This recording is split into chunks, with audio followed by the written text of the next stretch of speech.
আসন্ন নির্বাচনকে সামনে রেখে গত 2 মাসে দেশে প্রবাসী আয় বা রেমিটেন্স আসা বেড়েছে।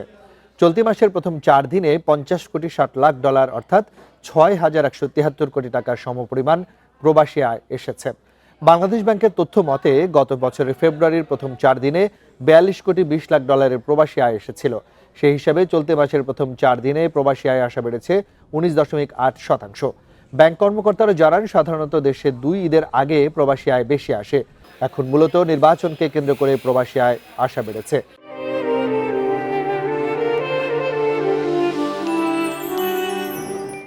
বিভিন্ন প্রার্থী নির্বাচনের খরচ মেটানোর জন্য প্রবাসী আয় আসছে।